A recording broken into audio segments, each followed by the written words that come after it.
Siempre es un enorme placer estar de vuelta aquí en Miami y estar en medio de ustedes y ver a algunos hermanos que amamos de todo corazón. Cuando el hermano Joel me estuvo comentando el hecho de que si podíamos tener algún tiempo con la iglesia, aparte de lo que vamos a tener en el día de mañana, que vamos a predicar la palabra y tener también la clase de escuela dominical, en este caso mi hermano Eric. Estuve pensando, bueno, ¿qué podía compartir con la iglesia que pudiera ser de bendición, de ayuda? No en una prédica, sino en una clase o en un taller. Eso quiere decir que yo no voy a estar aquí todo el tiempo hablando solo. Ustedes van a tener que ayudarme. Yo hago una diferencia muy marcada entre lo que es dar una clase y lo que es predicar. De hecho, creo que uno de los grandes problemas, y es una de mis grandes preocupaciones en la iglesia en el día de hoy, es que a veces escucho a alguien desde el púlpito y me pregunto, ¿estará predicando o estará dando una charla bíblica? Porque yo creo que no son la misma cosa. Así que mis hermanos, yo espero que ustedes puedan interactuar conmigo, que hayan traído sus Biblias, porque vamos a estar haciendo tareas. No se pongan nerviosos, pero vamos a estar haciendo algunas tareas para que esto realmente pueda ser de provecho.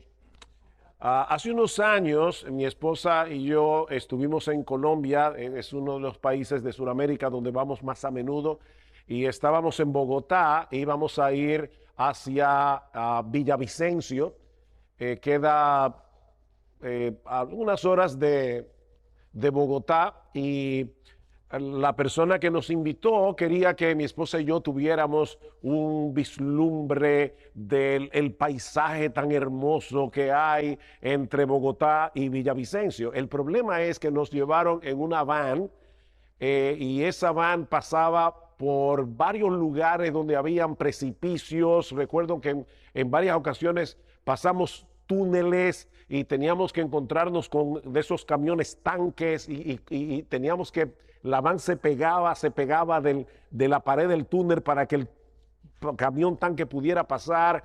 Bueno, gracias al Señor que nosotros estamos seguros de la salvación, porque más de una vez de verdad nosotros pensamos que íbamos a perder la vida en ese viaje. El punto es que si alguien me preguntaba en Bogotá, ¿para dónde yo voy? Bueno, vamos para Villavicencio. En un momento dado nos paramos en un restaurante a comer una comida típica. Si alguien me hubiera preguntado en ese restaurante, ¿para dónde ustedes van? Bueno, voy para Villavicencio. El, la van varias veces tuvo que hacer curvas, tuvo que tomar para aquí, para allá, pero el viaje tenía un final. El viaje era Villavicencio. Lo que yo quiero probarles en esta tarde o en esta noche es que la Biblia es como un viaje. Y no importa si tú tomas el viaje al principio, si tú tomas el viaje en el medio, si tú tomas el viaje casi hasta el final, el destino siempre es el mismo. Y el destino se llama Jesucristo. Eso es tan sencillo como eso. La Biblia es un viaje y el destino de ese viaje es Jesús. Un erudito llamado Christopher Wright dice lo siguiente. Este es un viaje que ya se hizo, fue largo, fue un viaje interrumpido y amenazado por una diversidad de circunstancias y gentes adversas. Fue un viaje que involucró a toda una nación, Israel, y su historia incrustada en la de muchas naciones. Pero sin importar en qué punto del viaje usted se incorpore, la dirección es siempre la misma. Esta es la historia de Dios que guía al pueblo de Dios hacia el Mesías de Dios. Si alguien te pregunta, ¿de qué se trata la Biblia? Bueno, es la historia de Dios que guía al pueblo de Dios hacia el Mesías de Dios, Jesús de Nazaret. Tal es la dirección constante del movimiento. Jesús es el destino. El Antiguo Testamento narra la historia que Jesús completa.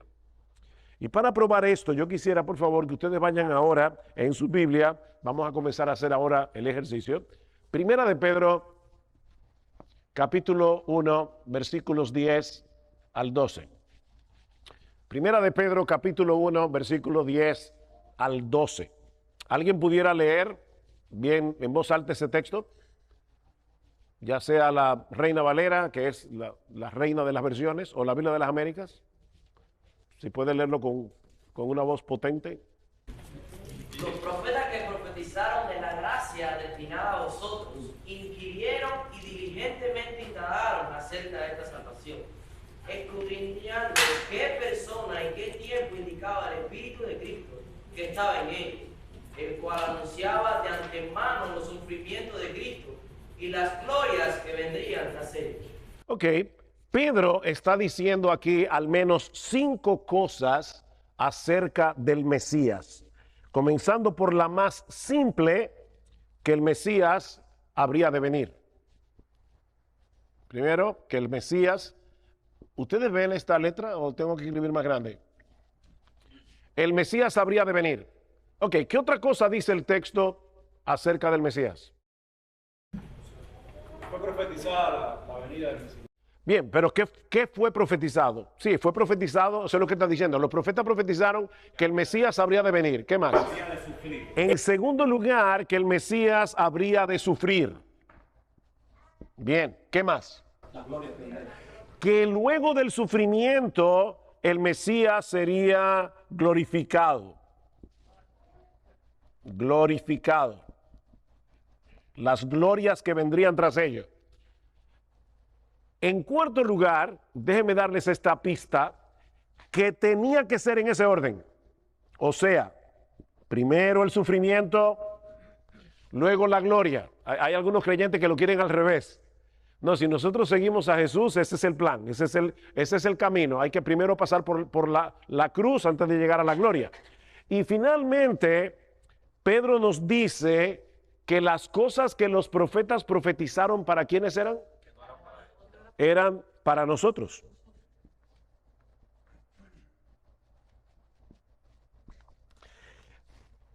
¿Por qué espíritu era que estos profetas profetizaban? El Espíritu de Cristo que estaba en ellos. Hay cosas que los profetas del Antiguo Testamento no entendían acerca de qué persona, qué tiempo indicaba el Espíritu de Cristo que estaba en ellos, el cual anunciaba de antemano los sufrimientos de Cristo y las glorias que vendrían tras ellos. El Antiguo Testamento, mis amados hermanos, es Cristo predicando a Cristo a través de los profetas. Según Pedro, no lo estoy diciendo yo. O sea, él está diciendo el Espíritu de Cristo que estaba en ellos, que es el Espíritu Santo, pero Pedro le llama el Espíritu de Cristo, anunciaba de antemano los sufrimientos de Cristo y las glorias que vendrían tras ellos. Y a ellos se les dijo que no era para ellos, sino para nosotros que anunciaban todas estas cosas. Así que, hermanos, los profetas del Antiguo Testamento tenían una perspectiva más clara acerca del Mesías de lo que nosotros a veces pensamos que ellos tenían. Evidentemente ellos no lo sabían todo porque no tenían el Nuevo Testamento, no tenían la historia completa, pero nosotros sí tenemos la historia completa. Y dice que ellos escudriñaban para ver qué persona y qué tiempo indicaba el Espíritu de Cristo que estaba en ellos. De manera que cuando nosotros leemos la Escritura, no importa que estemos en Génesis, Levítico, Número, Deuteronomio, no importa qué libro, nosotros tenemos que recordar que el Antiguo Testamento es un viaje y que el destino de ese viaje es Jesús. Yo les voy a enseñar hoy algunas estrategias para que puedan interpretar correctamente la Escritura, para que no forcen el significado del texto y quieran ver a Jesús donde Jesús no está. Es de eso que se trata este taller. Pero ahora déjenme probarles con otros textos de las Escrituras que ciertamente Cristo es el tema primordial de la palabra de Dios. Lucas capítulo 24. Lucas capítulo 24. ¿Ustedes recuerdan esos dos discípulos que iban camino a Emaús? Ellos estaban, ¿verdad?, contentos, felices, alegres. ¿Cómo estaban esos dos discípulos? Estaban tristes. ¿Por qué estaban tristes? Porque ellos creían que Jesús era el que iba a redimir a Israel. ¿Y qué fue lo que hizo Jesús 3 días antes en la cruz? Redimió a su pueblo. Pero como ellos no entendían bien las escrituras, ellos pensaban que eso había sido un fracaso. Y ellos decían, bueno, nosotros creíamos que era Jesús el que iba a redimir a Israel. ¿Y qué les dice Cristo en el versículo 25? Oh, insensatos y tardos de corazón para creer todo lo que yo les había dicho. Eso es lo que dice el texto. Oh, pero pregunta, ¿y Jesús no les había dicho que él iba a sufrir, que él iba a ser entregado, que él iba a morir, que él iba a resucitar? ¿Se lo dijo o no se lo dijo? Se los dijo. Sin embargo, es interesante que Cristo no les dice, oh insensatos y tardos de corazón para creerme todo lo que yo les había dicho. Jesús, el Hijo de Dios, guió a los apóstoles o a estos discípulos de Maús a que miraran la Escritura. Y les dice, no era necesario que el Cristo padeciera estas cosas y que luego entrara en su gloria. Y comenzando desde ¿quién? Desde Moisés y siguiendo por todos los profetas, les declaraba en todas las escrituras lo que de él decían. Cristo está diciendo, toda la Biblia, todo el Antiguo Testamento es acerca de mí. Esa noche Jesús se le aparece a los discípulos. ¿Y qué dice en el versículo 45 de Lucas 24? ¿Qué dice allí? Les abrió el entendimiento para que comprendiesen las escrituras. Cristo les dio la llave que abre el significado de las escrituras. ¿Y cuál fue esa llave? Versículo 46.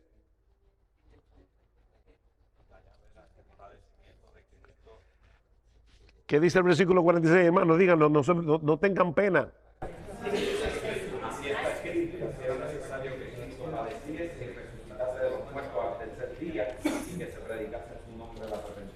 Así está escrito. ¿A dónde está escrito? Está escrito obviamente en el Antiguo Testamento, porque el Nuevo Testamento no estaba todavía revelado. Y dice, ahí está la clave para que ustedes puedan entender las Escrituras.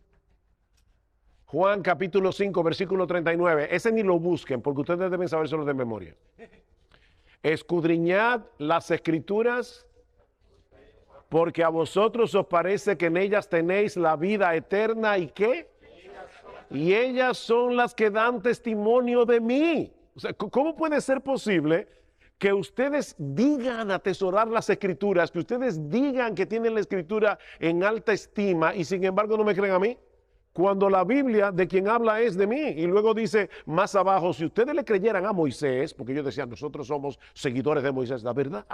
Pero que ustedes le creyeran a Moisés, me creían a mí, porque fue de mí que escribió él. Él escribió acerca de mí. Otro texto.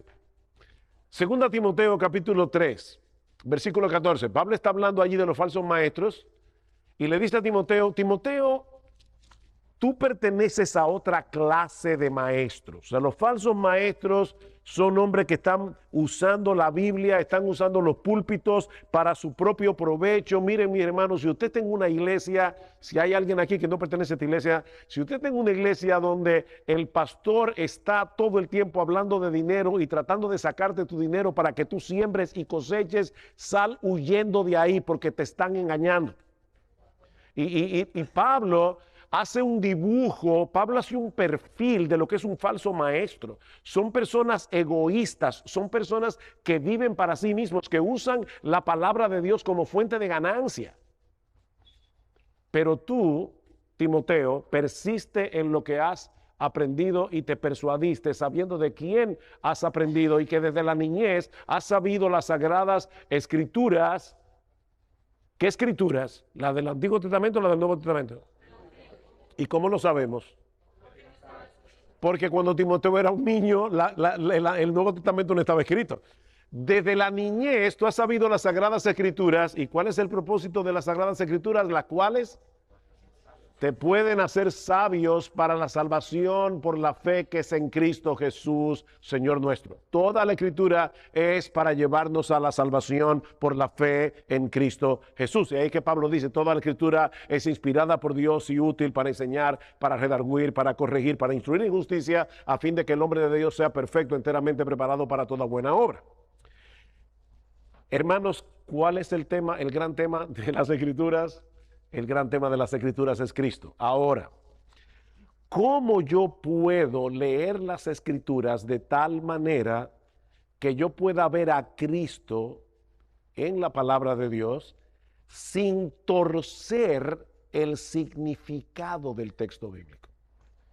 Hermanos, no metan a Cristo donde Cristo no está. Nosotros tenemos que leer la Biblia con los ojos puestos en Jesús, pero tenemos que interpretarla correctamente para ver a Cristo donde Cristo realmente está. Y eso en lo que va a resultar es salvación para el que no conoce a Cristo y madurez y santificación para aquel que sí lo conoce. Hermanos, nosotros no podemos crecer en santidad, no podemos madurar espiritualmente a menos que derivemos de la Escritura el conocimiento de Cristo. ¿Qué dice Pedro en su segunda carta? ¿Cómo termina?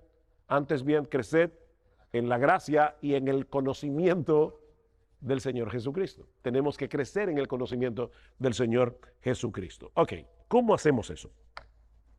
Bueno, en primer lugar, observa tu pasaje con atención. Hermanos, la Biblia es un libro especial porque es un libro inspirado por Dios. Pero al mismo tiempo es un libro como cualquier otro libro, en el sentido de que tiene una gramática y tú tienes que poner atención a la gramática, tienes que poner atención a lo que el pasaje te está diciendo para tú poder extraer la bendición del pasaje. Yo quiero ahora que ustedes vayan conmigo a 2 Timoteo capítulo 1, versículo 8. Me van a excusar mis hermanos, pero yo he estado estos días luchando con mi garganta.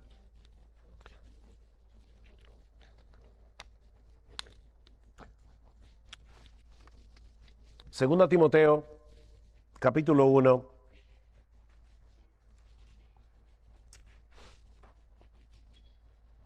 versículo 3. Doy gracias a Dios, al cual sirvo desde mis mayores con limpia conciencia, de que sin cesar me acuerdo de ti en mis oraciones noche y día. Uno lee ese texto y uno dice, bueno, ¿cómo yo puedo conectar ese texto, verdad, con el Evangelio de Cristo? Bueno, no parece una conexión muy evidente, ¿verdad? Pablo está diciendo que él sirve desde mis mayores. ¿Qué significa eso? Sus antepasados, con una limpia conciencia. O sea, Pablo no estaba torciendo la Escritura, Pablo no estaba violando la Escritura porque él estaba sirviendo con una limpia conciencia. ¿Y qué era lo que Pablo predicaba? El Evangelio de Cristo. Versículo 8, por tanto, no te avergüences de dar testimonio de nuestro Señor, ni de mí preso suyo, sino participa de las aflicciones por el Evangelio, según el poder de Dios, quien nos salvó y llamó con llamamiento santo, no conforme a nuestras obras, sino según el propósito suyo y la gracia que nos fue dada en Cristo Jesús desde antes de los tiempos de los siglos. Pablo dice, yo sirvo conforme a lo que yo recibí de mis mayores, de mis antepasados. ¿Y qué recibió Pablo de sus antepasados? O todas las escrituras, toda la herencia de las escrituras del Antiguo Testamento. ¿De qué tratan esas escrituras? Del mismo evangelio que Pablo predicaba. Pero yo puedo leer eso, no ver todo lo que Pablo está diciendo en ese capítulo y no darme cuenta cómo Pablo está hablando aquí acerca del evangelio.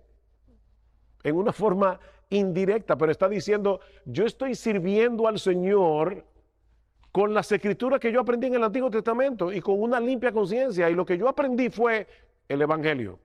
Lo que yo aprendí fue la salvación que es en Cristo Jesús. Lo mismo que va a decir más adelante a su hijo en la fe, Timoteo.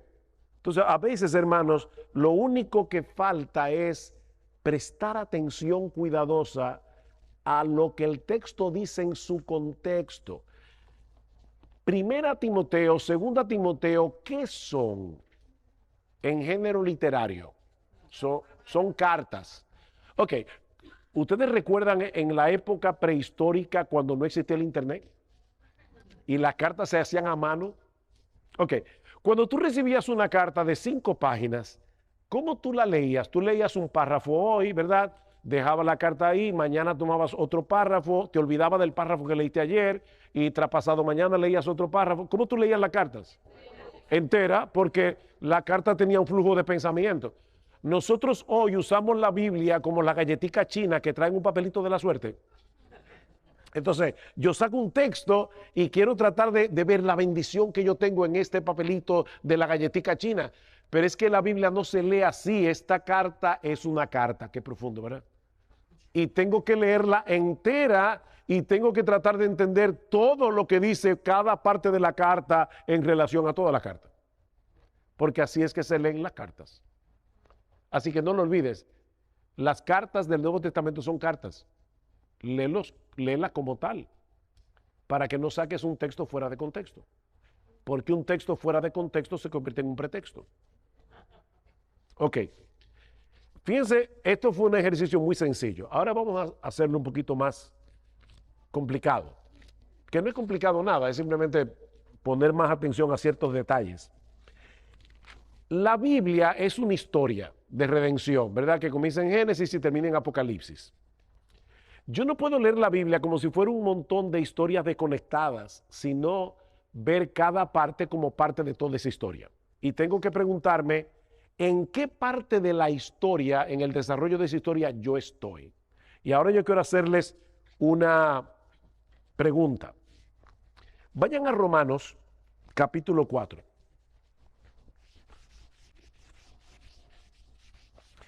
Y vamos a ver cómo Pablo tomaba muy en cuenta el tiempo en que ocurrían las cosas dentro de esa gran historia. Recuerden que esto es una historia y esa historia nos lleva a un punto que tiene que ver con Cristo. Romanos capítulo 4, versículos 9 al 12. Dice Pablo allí, Pablo está tratando de demostrar que la bienaventuranza de la salvación es solo para los judíos o también para los gentiles. ¿Quiénes son los gentiles? Todos los que no son judíos. Judíos y gentiles. Es para todos nosotros. Para demostrar eso, Pablo dice, ¿es pues esta bienaventuranza solamente para los de la circuncisión, para los judíos, o también para los de la incircuncisión? Porque decimos que a Abraham le fue contada la fe por justicia. Pregunta, ¿dónde dice la Biblia que a Abraham la fe le fue contada por justicia? ¿Dónde? Bien, en Génesis es la calle, pero ¿alguien recuerda el número de la casa? Esa es la calle, Génesis. ¿Y cuál es el número de la casa? La fe le fue contada por... Hermanos, no sean tímidos. ¿Dónde dice eso en la Biblia? Lo dice no en Génesis. Vamos atrás. Eso lo dice en Génesis capítulo 15, versículo 6, cuando Dios hizo un pacto con Abraham. Y ahora Pablo está preguntando, cuando Dios le dijo a Abraham que su fe le va a ser contada por justicia, ¿Abraham estaba circuncidado o era un pagano incircunciso? Cuando Dios le dio a Abraham la señal de la circuncisión, que fue la señal del pacto que Dios hizo con Abraham, ¿en qué capítulo del Génesis? En Génesis 17. Así que fíjense algo interesante. Cuando Dios justificó a Abraham, Abraham era un pagano incircunciso, no era judío, porque él recibió la circuncisión en el capítulo 17. Y Pablo saca de ese recuento histórico, por el tiempo en que pasaron las cosas, una lección. Y la lección es la fe, entonces, no solamente para los judíos, la salvación no es solamente para los judíos, es también para los gentiles. Sigue diciendo Pablo, y recibió la circuncisión, versículo 11, como señal, como sello de la justicia de la fe que tuvo estando aún incircunciso. ¿Para qué? Para que fuese padre de todos los creyentes no circuncidados, nosotros todos, a fin de que a ellos la fe les sea contada por justicia y padre de la circuncisión para los que no solamente son de la circuncisión, sino que también siguen las pisadas de la fe que tuvo nuestro padre Abraham antes de ser circuncidado. Claro, Pablo lo dice ahí clarito en Romanos, pero tal vez nosotros estamos leyendo Génesis y como estamos leyendo historias y vemos, ay, miren, Génesis 15, Dios hizo un pacto con Abraham y Dios le dijo, tu fe te fue contada por justicia.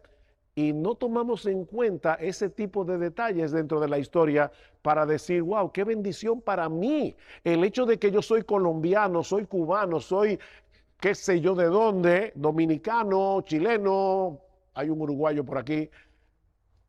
La fe también a mí me va a ser contada por justicia, lo mismo que sucedió con Abraham. Y de repente eso que parece una historia del pasado, ahora yo me doy cuenta que esa historia tiene que ver conmigo. Porque hermanos, este libro es la historia de nuestra familia. Este es el álbum familiar. Si tú no lees la Biblia entendiendo que este libro es la historia familiar, te vas a perder un montón de tesoros que son para ti y para mí. Yo quiero poner un ejemplo. ¿Cuántos maestros hay aquí de escuela dominical? Que andan de escuela dominical para niños. Para niños. Mi esposo y yo tuvimos la bendición de dar clases de escuela dominical a todos los grupos de la iglesia, desde los niños, bueno, excepto, nunca cuidé en cuna, pero sí hemos dado clases de escuela dominical a todas las edades. La historia de Moisés. ¿Cómo se cuenta muchas veces la historia de Moisés? Bueno, fíjense cómo Dios cuida a los niños, ¿verdad? Porque Moisés... Faraón quería matar a todos los niños y sin embargo la mamá lo puso en una canastica, lo puso en el río y cómo esa canastica fue hasta donde estaba la hija de Faraón. ¿Ustedes se dan cuenta, niños, cómo Dios cuida a los niños? La pregunta es, ¿ese texto en Éxodo se escribió para enseñar a los niños que Dios cuida a los niños? No. Porque un día te vas a encontrar con un niño avispado que te va a decir, maestro, ¿y qué pasó con todos los otros niños que Faraón sí mató? Porque hubo un montón de niños que murieron en ese holocausto y Dios preservó a Moisés. ¿Por qué preservó a Moisés? Porque él iba a ser el líder que iba a liberar esa nación de la cual iba a nacer Jesús. Si Faraón hubiera cumplido su deseo de exterminar a Israel, nosotros nunca hubiéramos tenido un Mesías. Sin embargo, cuando estamos leyendo la historia de Moisés, estamos leyendo mi historia, porque es la historia de ese pueblo a través del cual iba a venir mi Mesías que me salvó muriendo por mí en una cruz. Entonces estamos leyendo la Biblia y ya yo voy de Éxodo 2 a mi Señor Jesucristo, porque tiene que ver. Porque recuerden, mis hermanos, esto es un viaje y Jesús es el destino. Lo que yo tengo que saber es cómo yo llego, como decía Spurgeon. Spurgeon le decía a un joven que le preguntó que qué le había parecido su mensaje y dice, no me gustó para nada.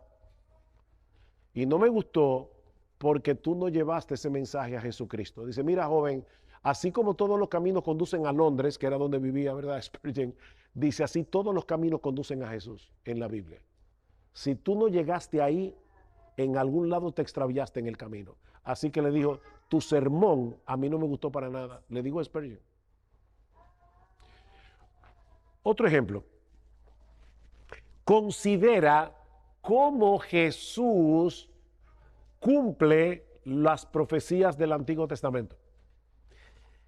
Yo les pido que por favor vayan al Salmo 16.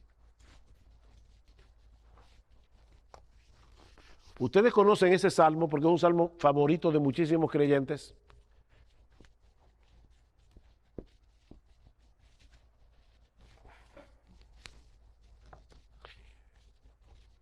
Les doy 3 minutos para que lean el salmo rapidito, Salmo 16.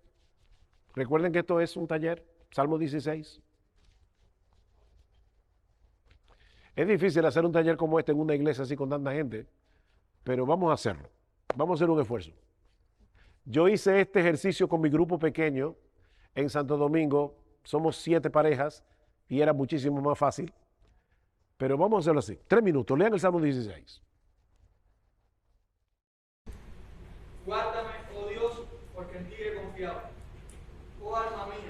dijiste a Jehová, tú eres mi Señor, no hay para mí bien fuera de ti. Para los santos que están en la tierra y para los íntegros es toda mi complacencia. Se multiplicarán los dolores de los que sirven diligentes a otros dioses.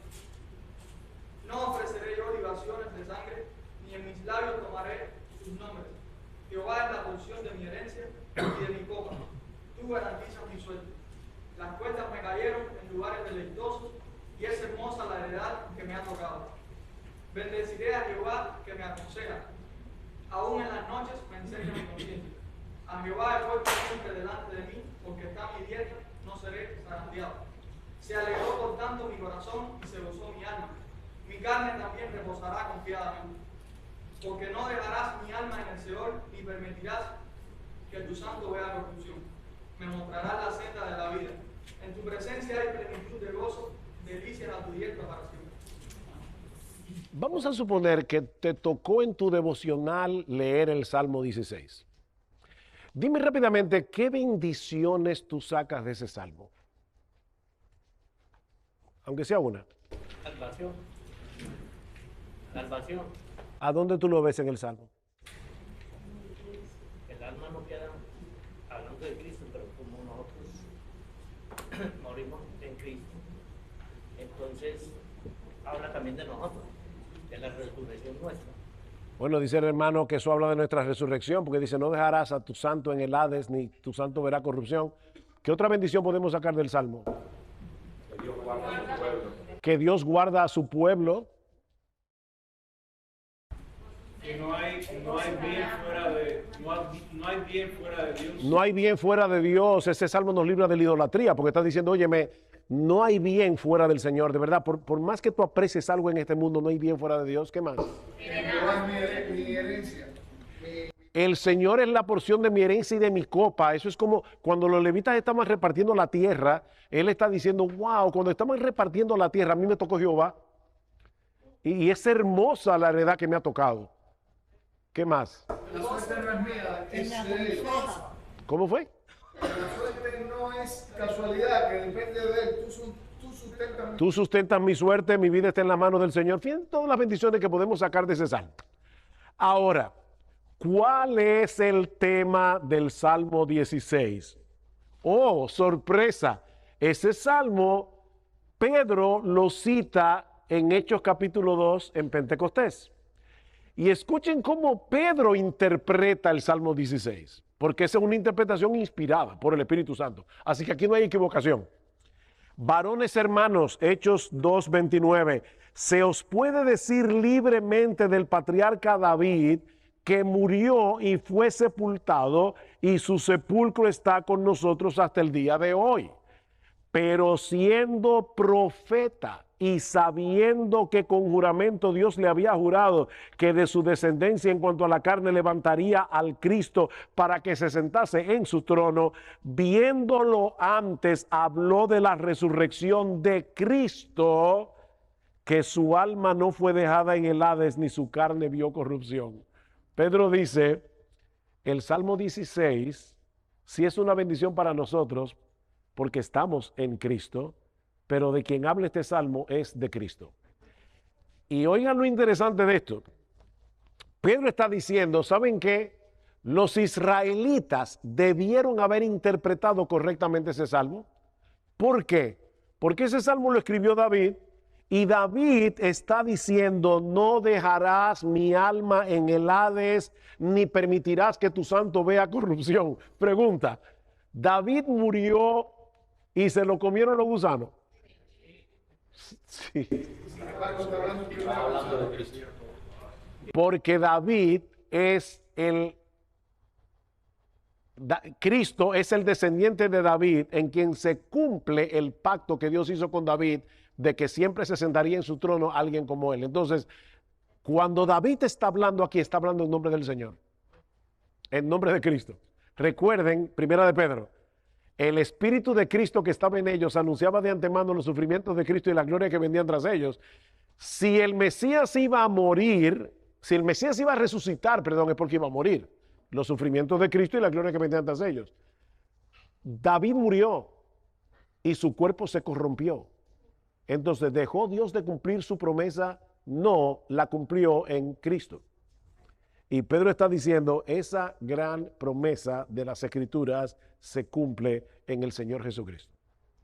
Y el hermano dijo ahorita, nosotros vamos a resucitar porque estamos unidos a Cristo. Y eso es verdad. Pero este salmo habla primariamente de Jesús. Sin embargo, nosotros muchas veces pasamos por ese salmo y todavía teniendo en Hechos 2 la interpretación correcta del salmo, como quiera no vemos a Cristo allí. Ustedes ven cómo nosotros tenemos que estar leyendo el Nuevo Testamento y aprendiendo cómo leer el Antiguo. ¿Alguno de ustedes vio la película? Es una película. Estoy con sonido todavía, porque. ¿Qué quiere decir eso, Tellito?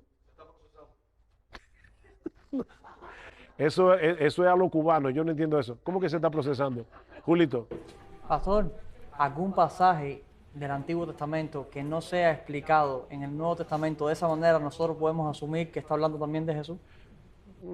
Cuidado, yo tengo que tener muy claro Julito está preguntando si yo tengo un pasaje del Antiguo Testamento que no explica tan claramente en el Nuevo que está hablando de Jesús.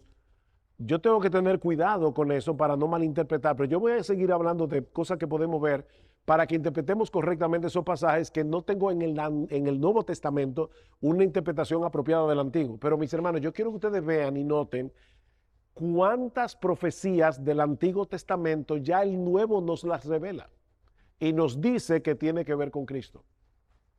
Pero nosotros lo pasamos por alto. Yo les iba a preguntar, yo sé que tuvo una película que se dio hace algunos años atrás, pero ¿cuántos de ustedes vieron la película Sexto Sentido?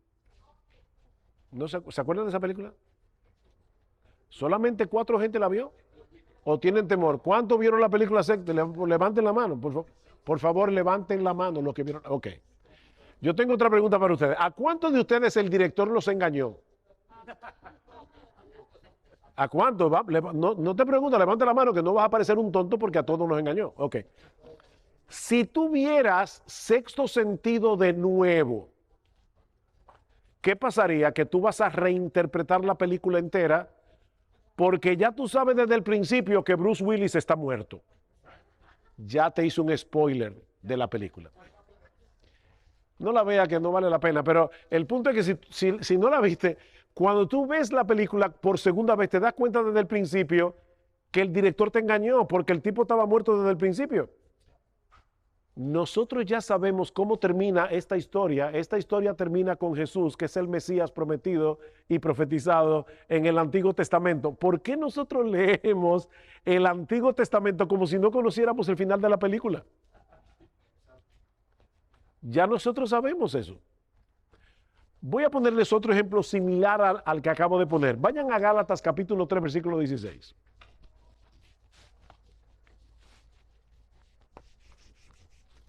Este sí quiero, por favor, que alguien lo pueda leer en voz alta. Ahora bien, a Abraham fueron hechas las promesas y a su simiente. No dice y a las simientes, como si hablase de muchos, sino como de uno, y a tu simiente, la cual es Cristo. Ok, este texto es impresionante. Hay promesas que Dios le dio a Abraham y a su descendencia en plural. Pero en Génesis 17, la promesa fue dada a Abraham, dice Pablo, y lo dice así el texto en Génesis, y a su descendiente. Por lo tanto, Pablo está diciendo, la promesa fue hecha a este hombre y a no dice a sus simientes, como si hablase de muchos, sino y a su simiente, la cual es Cristo. Bien, ¿y qué dice al final de Gálatas 3, a partir del versículo 27? Porque todos los que habéis sido bautizados en Cristo, habéis revestido en Cristo, ya no hay judío ni griego, no hay esclavo ni libre, no hay varón ni mujer, porque todos vosotros sois uno en Cristo, y si vosotros sois de Cristo, entonces sois descendencia de Abraham y herederos de la promesa. Resulta que la promesa que Dios le hizo a Abraham, y hoy día hay un montón de creyentes que tienen una fijación con la nación de Israel sin tomar en cuenta que Cristo es el Israel de Dios. Él es el descendiente de Abraham en quien se cumplen todas las promesas. Y como tú y yo, no importa si tú eres dominicano, chileno, uruguayo, colombiano, cubano, estamos en Cristo, ¿qué somos ahora? ¿Qué dice Gálatas? No lo digo yo. ¿Qué dice Gálatas al final? Descendientes de Abraham y herederos de la promesa. Así que cuando tú lees el Antiguo Testamento y encuentras un montón de promesas que tienen que ver con Israel, no olvides que nosotros somos el verdadero Israel de Dios, porque nosotros estamos en el verdadero israelita. Nosotros estamos en el descendiente de Abraham, que es el recipiente de todas esas promesas. Y eso me permite beneficiarme del Antiguo Testamento, porque vuelvo y repito, cuando yo leo el Antiguo Testamento estoy leyendo mi historia familiar. Estoy leyendo mi historia familiar. ¿Alguna pregunta de lo que hemos visto hasta aquí? Cuando se refiere a Israel, se refiere al pueblo, nosotros, no a Israel. Hay promesas que definitivamente se referían a la nación de Israel, pero recuerden que Israel rechazó al Mesías, el Mesías fue crucificado y ahora esa crucifixión, como vamos a ver en el mensaje de mañana, trajo salvación al mundo entero, incluyendo a los descendientes físicos de Abraham, que son los judíos. Pero ¿qué dice Pablo en Romanos capítulo 9, versículo 6? No todo el que desciende de Israel es israelita, porque nosotros somos hijos de la promesa. Y eso incluye a los gentiles. De hecho, mañana vamos a predicar del libro de Oseas. Y una de las cosas que hace Pablo en Romanos capítulo 10 es citar el libro de Oseas para decirnos, ven que la salvación fue anunciada para nosotros también desde el principio. ¿Cuál fue la gran promesa que Dios le dio a Abraham? En ti serán benditas toda la familia de la tierra. La promesa era universal desde el principio.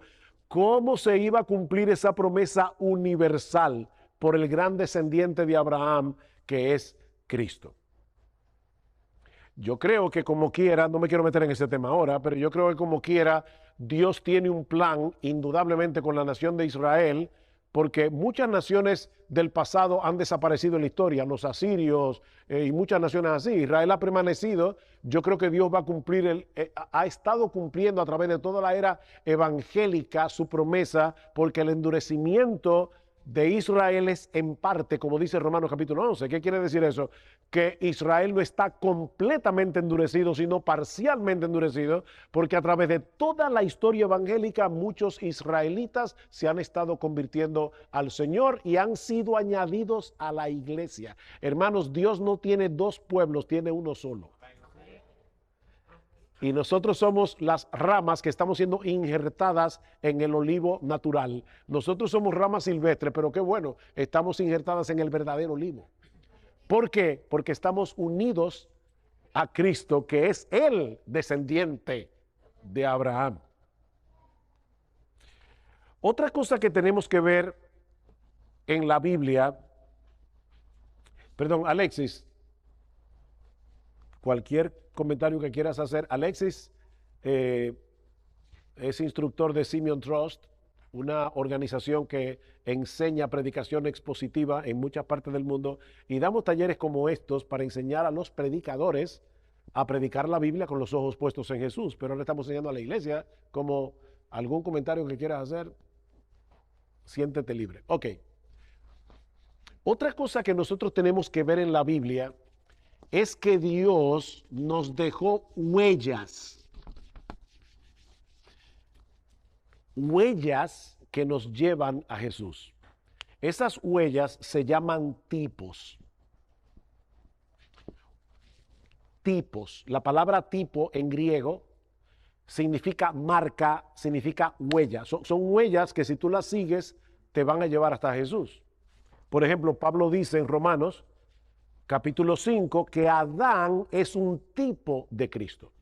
Él es el segundo Adán. Cristo es el postrer Adán. ¿Verdad?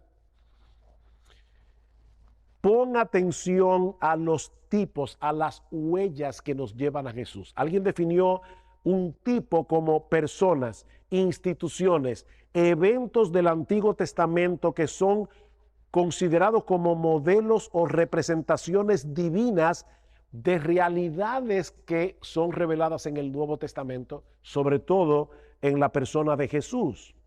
Por ejemplo, alguna ceremonia del Antiguo Testamento nos habla de Cristo. La Pascua, ¿cómo lo sabemos? Porque Él es el Cordero Pascual. Y Pablo dice en 1 Corintios 5, porque Cristo, nuestra Pascua, ya fue sacrificada por nosotros. Y hay iglesias en el día de hoy que yo no sé de verdad de dónde sacan eso, que hasta están celebrando la Pascua ya. O sea, otra vez estamos trayendo las fiestas del Antiguo Testamento como si Cristo no las hubiera cumplido. Pero hermano, todo eso era una sombra que nos llevaba hasta Jesús. Cristo es nuestra Pascua. Tú no tienes que volver a sacrificar ningún cordero, ni tienes que celebrar ninguna Pascua. Ya Cristo es nuestra Pascua. ¿Algún evento del Antiguo Testamento que es una huella? La expiación.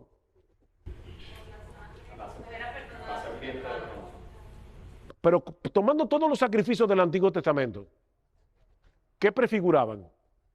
El sacrificio de Cristo en la cruz del Calvario. Por eso es que ya nosotros no seguimos sacrificando, porque ya Cristo se sacrificó una sola vez y para siempre. Él es el Cordero de Dios que quita el pecado del mundo.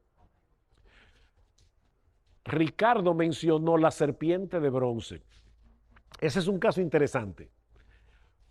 ¿Dónde aparece la serpiente de bronce en el Antiguo Testamento? Números 21. ¿Qué pasó en esa escena? ¿Por qué? ¿De dónde salió la serpiente de bronce? Fue un remedio que le dio Dios a Moisés para que miraran al símbolo. Porque el pueblo había pecado.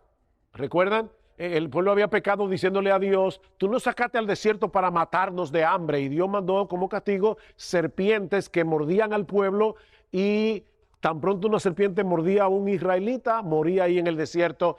Pero entonces Dios provee un remedio. Y el remedio era, le dijo a Moisés, Moisés, levanta en un asta una serpiente de bronce. ¿Y qué pasaba con esa serpiente?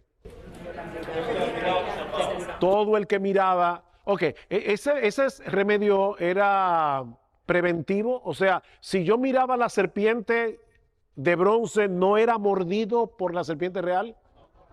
No era preventivo, era curativo. O sea, que ya yo tenía el veneno de la serpiente corriéndome por las venas cuando yo tenía que hacer ese acto de fe de mirar a esa serpiente y era sanado. Si nosotros leemos ese pasaje del Antiguo Testamento y no conocemos el Nuevo, decimos, wow, qué historia más interesante. Fíjate cómo estos israelitas, cuando eran mordidos por la serpiente, veían una serpiente de bronce, miraban y eran sanados. Pero luego llego al Nuevo Testamento y me encuentro con Jesús hablando con Nicodemo en el capítulo 3 de Juan, y diciéndole, y así como Moisés levantó la serpiente en el desierto, así es necesario que el Hijo del Hombre sea levantado para que todo aquel que en él cree no se pierda, mas tenga vida eterna, porque de tal manera amó Dios al mundo, etc. Cristo mismo está diciendo, yo soy esa serpiente de bronce. Y es exactamente igual. O sea, ya nosotros estamos mordidos por el pecado. O sea, ya el veneno está circulando por nuestro cuerpo. No es preventivo, es curativo. Ya estamos enfermos de muerte y tenemos que mirar a Jesús. Pero ¿a ustedes no les parece algo extraño en esa figura que Dios usó para señalar a Jesús? Una serpiente. ¿Y por qué Dios no le dijo a Moisés, Moisés, hazte un cordero de bronce? Era como más apropiado, ¿verdad? Porque Cristo es el Cordero de Dios. ¿Por qué escoger una serpiente? ¿Por qué? Estás al lado de la respuesta. Pero Él se hizo ¿qué por nosotros? Maldición. Hermanos, la serpiente fue maldita en el huerto del Edén. tenía que ser una serpiente porque Cristo fue hecho maldición por nosotros. Y es impresionante pensar que nuestro Salvador, nuestro Señor, puro, santo, sin mancha, fuera hecho maldición para que nosotros podamos ser bendecidos. Era la única manera que dice Gálatas capítulo 3, versículo 10. Que Cristo fue hecho maldición por nosotros. Gálatas 3, 10. Entonces fíjense cómo esta serpiente del Antiguo Testamento es un tipo, es una huella que me habla de Jesús. Maldito todo el que es colgado en un madero. Que de hecho es el texto que Pablo cita en Gálatas, capítulo 3. Cristo fue hecho maldición por nosotros, como está escrito, maldito todo aquel que es colgado en un madero. ¿Podía Cristo morir decapitado de un balazo? ¿Con una espada? No, tenía que ser en un madero. ¿Para qué? Para que fuera maldito y nosotros pudiéramos ser benditos. Qué grandiosa, ¿verdad? La salvación. Pero hermanos, qué grandioso es este libro. Ustedes se dan cuenta cómo está todo esto interconectado para llevarnos a Cristo, de una manera o de otra. Este libro es maravilloso, por eso yo cuando discuto con estos intelectuales que me dicen, demuéstrame que la Biblia es la palabra de Dios, yo siempre pienso por dentro, demuéstrame tú que no lo es. Porque de verdad que este libro es increíble, digo es creíble, pero es extraordinario, es fantástico. Ok, yo le decía a ustedes hace un rato que nosotros debemos leer la historia del Antiguo Testamento recordando que es un viaje que me lleva hacia Jesús. En ese sentido, Cristo no solamente es un tipo, sino también una respuesta. Y yo le voy a explicar ahora a qué yo me refiero. Cristo es una respuesta a un problema planteado en el Antiguo Testamento. Tú estás leyendo tu Biblia otra vez, tu devocional, y llegas a Jueces 19. Para mí, Jueces 19 es uno de los capítulos más horrorosos de toda la Biblia. ¿Ustedes recuerdan lo que pasó en Jueces 19?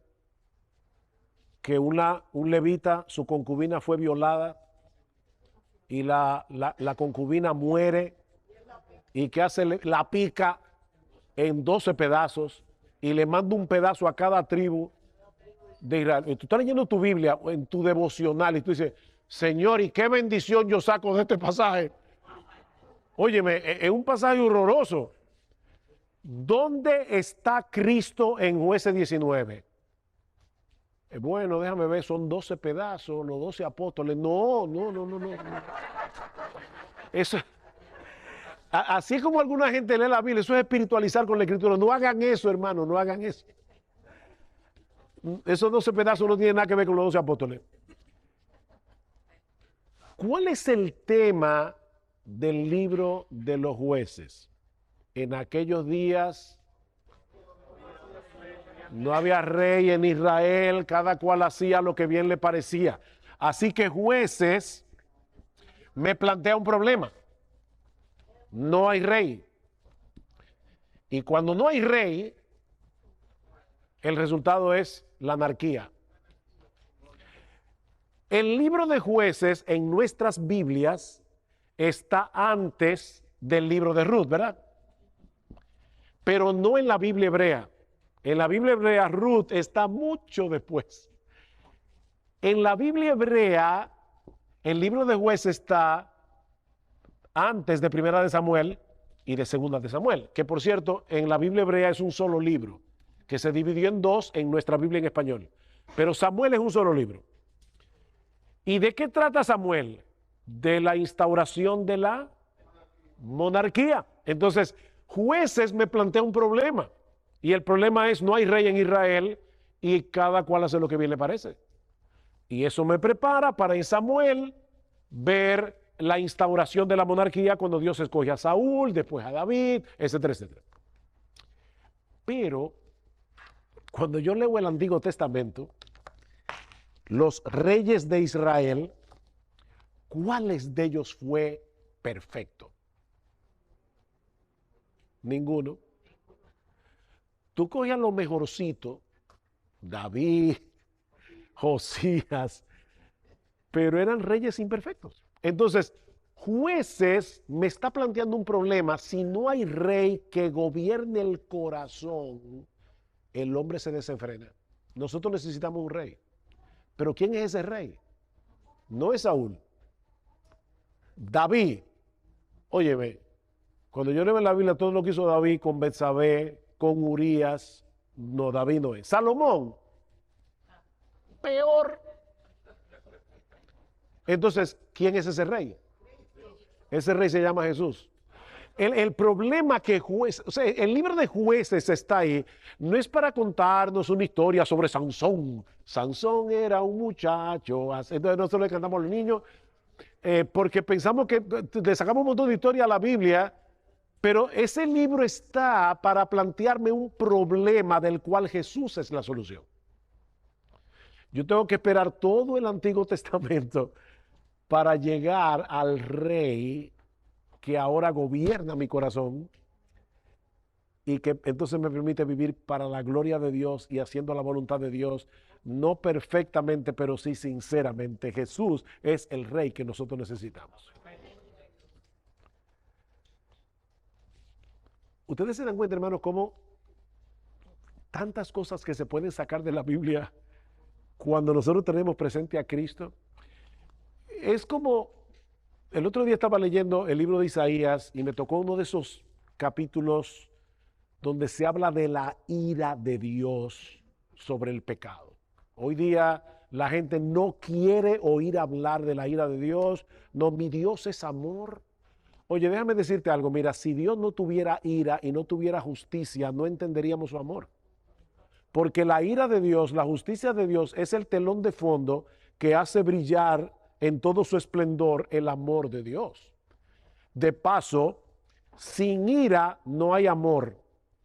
O sea, cuando una persona te dice, yo no puedo entender cómo es eso de que Dios tiene ira, respóndele, es que si no tuviera ira tampoco pudiera amar. Imagínate que tú estás hablando con alguien que dice, yo amo a los niños. Óyeme, ¿y a ti no te molesta que los niños sean abusados, maltratados? No, porque yo soy todo amor, a mí eso no me molesta, entonces tú no amas a los niños. Si a ti no te indigna que un niño sea maltratado, tú no amas a los niños. Sin ira no hay amor. Entonces yo estoy leyendo este capítulo de Isaías, donde todo es ira, perdón, no era Isaías, era Sofonías. Ira, todo el libro.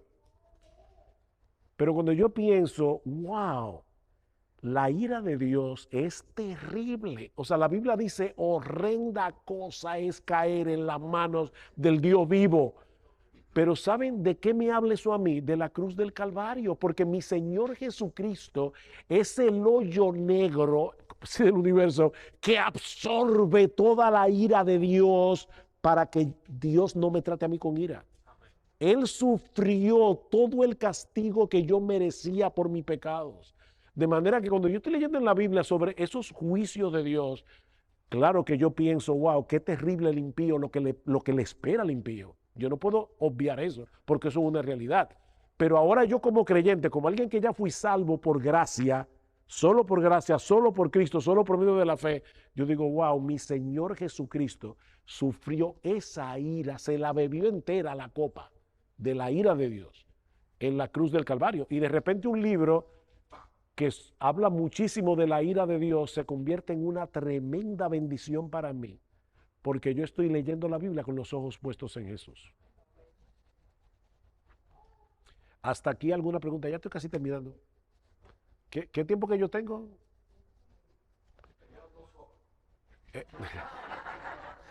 Empezaron cantando, leyendo la Biblia, así que me quitaron un tiempito. Dígame cuándo yo acabo, de verdad, porque yo acabo cuando ustedes me digan. Para que no me digan como un pastor de aquí de Miami. La primera vez que yo vine, una de las veces que yo vine a Miami, hace muchos años, le dije, pastor, dígame hasta qué hora tengo para predicar. Y él me dijo, no, tú predicas todo el tiempo que tú quieras. Ahora nosotros nos vamos a las 9, me dijo. Como no quiero que me hagan eso, dígame qué tiempo tengo. A la 1:30 termino. ¿A la 1:30? No se me van a la 1:40. Ok.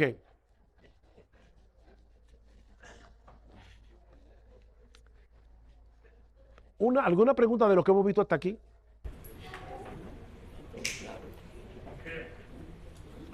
Quería preguntar, porque nunca he entendido por qué el Melquisedec, ¿no? El rey de Salem, que es un tipo de Cristo.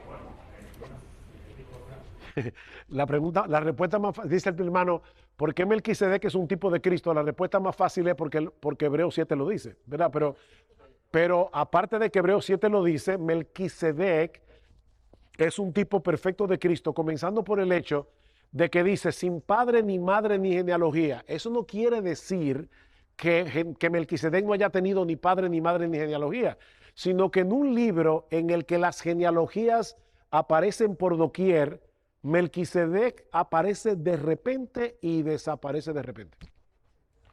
Entonces, ahí es que yo tengo que pensar, ven acá, o sea, ¿qué me está diciendo la Biblia? Bueno, que Melquisedec está señalando a alguien que es eterno.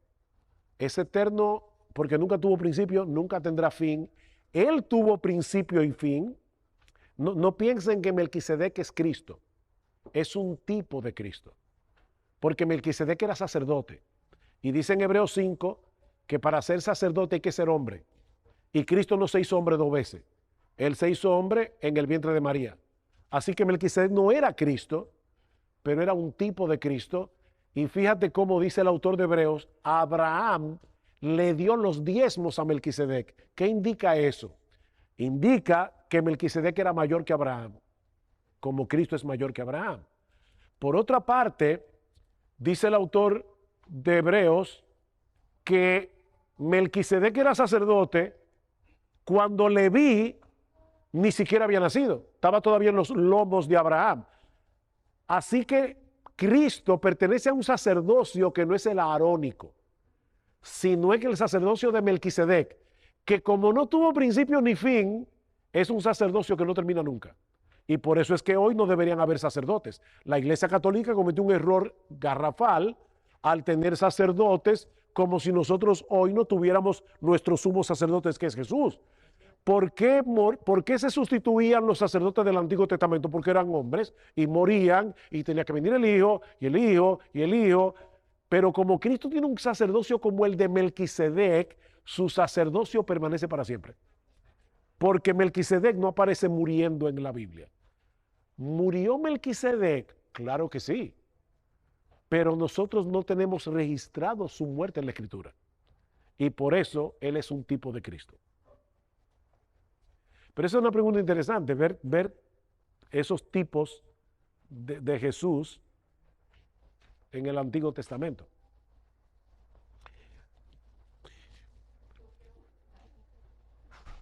Hablando de perdón, Jesús vino a perdonar los pecados del mundo y murió por nosotros, limpiándonos el pecado, por la salvación nuestra. Hoy en día, ¿cómo se aplica ese perdón? Si yo hoy me muero, yo muero perdonado por todas esas cosas malas que he cometido. ¿Por qué? Porque yo ya he sido perdonada desde que Cristo derramó la sangre por nosotros. Eso aplica hoy en día en estas épocas modernas y para la gente que no cree en Cristo, como un budista, como un maometano, etc. ¿Qué pasaría con esa gente? Con ellos y en el mundo actual. Van al infierno. Van al infierno. Nadie se va a salvar sin haberse arrepentido de sus pecados y creer en Jesús. Nadie. No importa que sea budista, que vive en una selva del África. De hecho, hermana, si alguien se pudiera salvar por su ignorancia, o sea, vamos a suponer que alguien dice, oye, me veré que esa gente nunca oyó de Cristo, es que ellos no se van a perder por haber rechazado al Evangelio, ellos se van a perder por haber rechazado al Padre. Eso es lo que dice Romanos 1. La ira de Dios se manifiesta desde el cielo contra toda impiedad e injusticia de los hombres que detienen con injusticia la verdad. Porque lo que de Dios se conoce les es manifiesto, Dios se lo manifestó, su eterno poder y deidad se hacen claramente visibles por medio de las cosas hechas, de modo que no tienen excusa. El hombre conoce a Dios, pero habiendo conocido a Dios, no le glorificaron como a Dios ni le dieron gracias. Fíjate que ahí no aparece Cristo por ninguna parte. O sea, no es por rechazar a Cristo que el hombre se pierde. Es porque la creación le habla de la existencia de Dios y el hombre ha decidido sustituir a Dios por ídolos. Cristo nos salva ya estando condenados por haber rechazado a Dios el Padre. Ahora, hay personas que dicen, bueno, pero esa gente que nunca ha oído el Evangelio, ¿cómo se van a perder? Mis hermanos, si la gente se salvara por ignorancia del Evangelio, lo peor que nosotros podemos hacer es enviar misioneros al mundo. Porque si enviamos misioneros que prediquen el Evangelio, nos estamos arriesgando a que escuchen el Evangelio y lo rechacen. Si ellos se van a salvar en su ignorancia, mejor dejémoslos así. Pero hay una urgencia, hermanos, hay una urgencia. Y óyeme bien, no hay que ir al África. Aquí en Estados Unidos hay un montón de personas que van camino al infierno porque no conocen a Jesús. Y nosotros tenemos que predicar el Evangelio porque no hay otra forma de salvación. No hay otro medio. Hay un solo Dios y hay un solo mediador entre Dios y los hombres y se llama Jesucristo. Fuera de Él no hay salvación para nadie. Así que hay urgencia, hermanos, de predicar el Evangelio. Hay urgencia de predicar el Evangelio. Por esa razón. Yo me acuerdo al doctor Sproul, R.C. Sproul, que una vez le preguntaron, óyeme, ¿qué pasa con esos inocentes de África que mueren sin Cristo? Y Sproul respondió muy sabiamente, no hay ningún problema porque Dios no va a condenar a los inocentes. Si hay inocentes en África, no hay problema. La pregunta es, ¿hay inocentes en África? Y la respuesta es no. No hay inocentes en ninguna parte. Todos somos pecadores. Inocente muere, inocente muere, inocentemente peca, inocentemente se condena. Bueno, dice la Biblia, los que sin ley han pecado, sin ley también perecerán. No se salvarán, perecerán. Hermano. No, es otro tema, no es acerca de eso. Es acerca de la persona de José, la historia de José. José no se cita en el Nuevo Testamento como un tipo de Cristo. Sin embargo, vemos muchas cosas en la vida de José que señalan a Cristo, varón de dolores, experimentado en quebranto, traicionado, vendido, sufrido y puesto en gloria. Se pudiera... Yo creo que sí que José es un tipo de Cristo, aunque el Nuevo Testamento no lo señale directamente. Pero hay un patrón en la vida de José que es muy similar al patrón de la vida de Jesús, indudablemente. ¿Por qué Moisés llevó los huesos de José? ¿Por qué Moisés? Los huesos de José. Se llevaban los huesos de José, los huesos. El Nuevo Testamento. Oh, eso era una señal de fe. Porque una señal de la fe de José. Porque José está diciendo, estamos ahora en Egipto, pero ya Dios le había dicho a Abraham, ustedes van a ser llevados a una nación, van a estar cautivos por 430 años y después van a volver a esta tierra. Y José, estando en Egipto, en prosperidad, él dijo, no, yo sé que se va a cumplir la promesa de Dios, porque Dios cumple sus pactos y por lo tanto yo sé que vamos a regresar a Canaán. Cuando ustedes regresen, lleven mis huesos allá. Es como la carta que Pablo le escribe a Filemón. Pablo está preso en Roma. Y dice, prepárame alojamiento, porque yo sé que por tus oraciones yo seré concedido. O sea, ora para que Dios me libere y de paso prepárame la cama. O sea, es un hombre de fe. Eso le pasó a José. José dijo, yo sé que Dios va a cumplir su promesa, yo sé que mis huesos van a ser llevados a Egipto. Perdón, a Canaán, no a Egipto. El personaje que habla la Escritura, que es el ángel de Jehová, el cual aparece lleno de oración, incluso aquella visión que tiene Isaías, creo, que ve esa visión en el templo y ve a este personaje, esta figura, el cual gloria. Qué buena pregunta. El ángel de Jehová en el Antiguo Testamento es una cristofanía. ¿Qué quiere decir eso? Una aparición de Cristo antes de su encarnación. Porque más de una vez el ángel de Jehová es identificado como Dios en el Antiguo Testamento. Y es adorado, como hizo Manoa, el papá de Sansón. O sea que Agar, cuando ve al ángel de Jehová, dijo, le puso al pozo el Dios que me ve, porque Dios me vio. O sea, es obvio que el ángel de Jehová es indudablemente una cristofanía, una aparición de Jesús no encarnado, porque Jesús, recuerden, se encarnó una sola vez en el vientre de María. Jesús no se encarnó en el Antiguo Testamento, pero aparece en el Antiguo Testamento. Y el hermano citó aquí un texto interesante, y con esto ya sí voy a terminar, porque me faltan unos minuticos, no quiero cansarnos, y es Isaías capítulo 6. Vamos a terminar con este texto, que es un buen texto para concluir, porque es un texto glorioso. En el año que murió el rey Usías, vi yo al Señor sentado sobre un trono alto y sublime. Pregunta, ¿a quién vio Isaías? ¿A quién vio Isaías? ¿Quién es el Señor? ¿Es el Padre? ¿Es el Hijo? ¿Es el Espíritu Santo? ¿A quién vio Isaías? Bueno, es interesante en el texto que Isaías escucha una conversación entre las personas de la Trinidad, porque dice en el versículo 8, después oí la voz del Señor en singular que decía, ¿a quién enviaré? Recuerdan que yo les decía que la Biblia se lee como cualquier otro libro, tomando en cuenta los verbos, las conexiones. Ok, enviaré. ¿Eso es plural o singular? Singular. ¿A quién enviaré y quién irá por nosotros? Por fin, ¿quién está hablando aquí? ¿Es una persona o más de una persona? ¿A quién enviaré y quién irá por nosotros?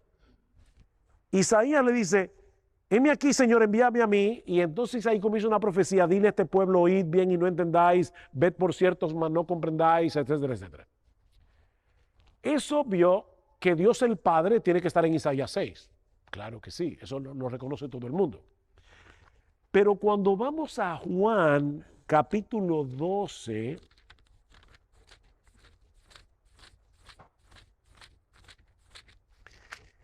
dice en el versículo 36 en el medio, estas cosas habló Jesús y se fue y se ocultó de ellos. Pero a pesar de que había hecho tantas señales, ¿quién? Jesús.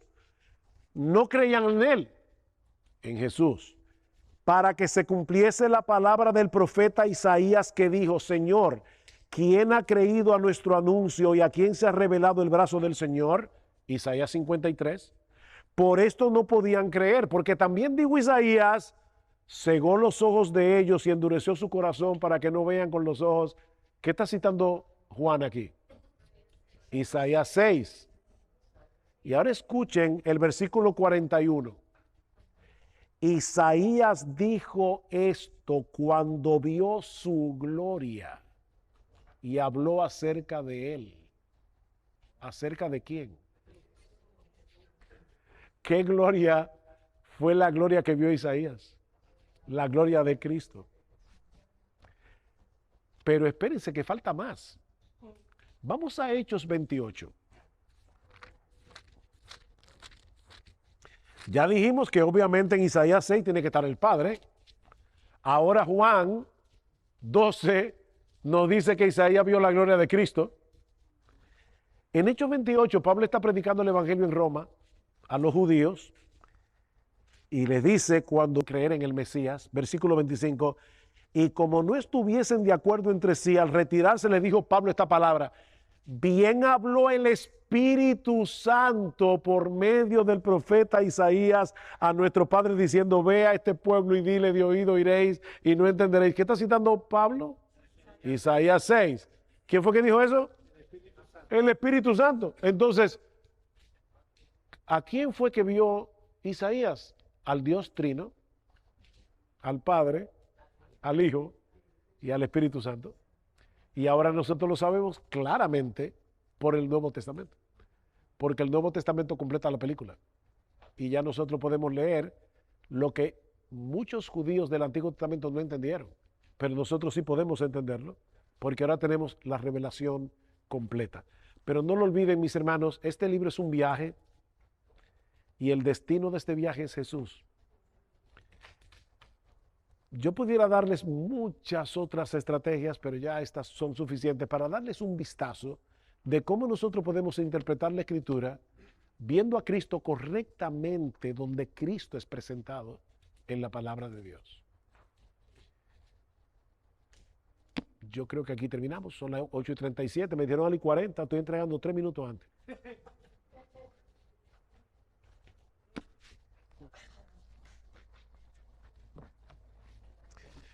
Oh, me faltó una sola cosita, perdón, que no puedo dejar de decir. En el Antiguo Testamento hay muchas leyes, me faltan 2 minutos, rápido, leyes. Cuando yo veo las demandas éticas del Antiguo Testamento, del Nuevo Testamento, no importa dónde sea, pero las demandas éticas, sobre todo pero pensemos en la ley de Dios. Muchas veces nosotros vemos en la ley, solo vemos ley. Pero nosotros debemos ver en la ley más que ley. Primero, ¿qué revela la ley? El carácter perfecto, santo, justo, bueno, amoroso de nuestro Señor Jesucristo. De Dios, pero Cristo es la imagen de Dios y lo vemos en la encarnación de Jesús. Él es el amor de Dios encarnado. Nosotros vemos en la ley el carácter de Dios. Pero no solamente eso. ¿Puedo yo cumplir las demandas de la ley? No. Por eso yo necesito un Salvador. Entonces, cuando yo leo la ley, yo leo la necesidad que yo tengo de ser salvo, porque la ley lo que hace es condenarme. Cuando yo veo la ley es un estándar demasiado alto, yo no llego ahí. Yo le estaba predicando el otro día a un taxista y le decía, él tenía un rosario colgando del espejo, y le dije, mi amigo, ¿qué representa ese rosario para ti? Y ahí comenzó a hablarme de su religión y todo lo demás, y yo le decía, ok, también debe ser una pregunta, si tú te mueres hoy, no, yo voy al cielo, ajá, wow, ¿y cómo tú lo sabes? No, porque mire, yo no mato, yo no robo. Mira, el mandamiento más importante de la ley es, amarás al Señor tu Dios con todo tu corazón, con toda tu alma, con toda tu mente y con toda tu fuerza. Tú cumples eso. Y el otro, el más chiquito, es amarás al prójimo como a ti mismo. Eso no lo hace nadie ni por un segundo. ¿Tú sabes lo que eso significa, mi amigo? Le dije yo al taxista, que tú y yo vivimos violando la ley cada microsegundo de nuestra existencia. Estamos condenados. ¿Qué hizo Cristo? Cristo cumplió la ley perfectamente en mi lugar para que creyendo en Él yo pudiera ser salvo. Entonces ahora, cuando yo leo la ley, yo no solamente leo ley, yo veo el carácter hermoso, perfecto de mi Salvador. Yo leo la necesidad que Cristo vino a suplir muriendo por mí en la cruz del Calvario. Pero no solamente eso, es que también Cristo me dio su Espíritu Santo. ¿Para qué? O para que ahora yo pueda obedecer a Dios y pueda cumplir las demandas de la ley, no perfectamente, pero sí sinceramente, por causa del Señor Jesucristo. Así que no importa qué demanda ética yo lea en la Biblia, toda demanda ética debe llevarme a Jesús, porque me habla de mi necesidad de Jesús y me habla no solamente de mi necesidad de ser salvo, sino de la necesidad que yo tengo de la gracia y del Espíritu de Jesús para yo poder cumplir las demandas éticas de las Escrituras. Entonces, al final de cuentas, aún la ley, mis hermanos, me lleva a Jesús. No quería dejar de decir eso por lo que les decía hace un momento. Hay personas que cuando ven la ley, de hecho aborrecen la ley, cuando la Biblia dice en Romanos capítulo 7 que la ley es santa, justa y buena. No aborrezcas la ley, aborrece tu pecado que no te deja cumplir la ley. Porque la ley es santa, justa y buena. Nosotros somos los que no somos buenos. O como decía un escritor, la ley es un buen capitán, pero la carne es un mal soldado. Ese es el problema. El problema no está en la ley, el problema está en ti y en mí. Por eso es que Pablo dice que nosotros somos esclavos en la ley al pecado, ¿no? Somos esclavos del pecado, no de la ley. Pero la ley, como somos esclavos del pecado, solo nos condena. La ley ni salva ni santifica. Es Cristo el que salva y es Cristo el que santifica por su gracia. Pero cuando me santifica, ¿para qué lo hace? Para que yo pueda cumplir la ley. Ya, era el último punto. Ahora sí.